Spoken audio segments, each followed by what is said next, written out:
जय हिंद। आजकल बढ़ते बेरोजगार युवाओं की समस्याओं के बीच में एक चीज और भी आ गया है कि अब तक तो पड़ोसी ताना मारते थे, अब तक तो रिश्तेदार ताना मारते थे, लेकिन हमारे भारत के इतिहास में ये पहली बार हुआ कि हमारे चीफ जस्टिस सूर्यकांत साहब जी ने ये कहा एक कोर्ट हियरिंग के दौरान कि भारत में जो बेरोजगार युवा है ये कॉकरोच की तरह है,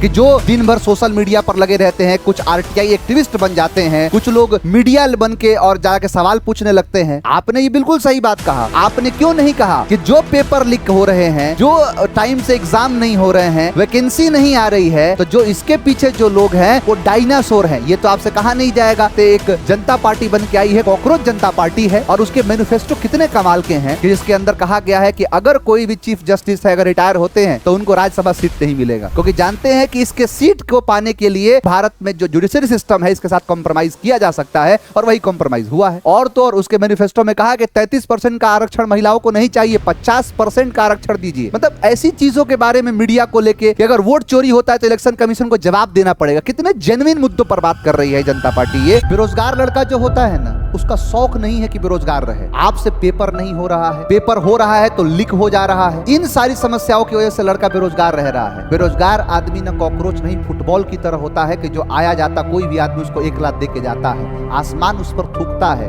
धरती उसको गरियाती है, घर के अपने माँ बाप भी उसको ढंग से बात नहीं करते हैं। कोई भी ऐसा बेरोजगार युवा नहीं होगा जिसका आत्मा रोता नहीं होगा। तो कॉकरोच जो है वो अपनी मर्जी से नहीं है। आप उनके खिलाफ जरा एक बार बोलिए जो इसको सही तरीके से नहीं कर। आप तो एक पद पर बैठे हुए, आप चाहेंगे तो सारी चीजें सही से हो जाएंगी, है ना। आज चलते हैं, जुड़ते हैं कॉकरोच जनता पार्टी में। जय हिंद।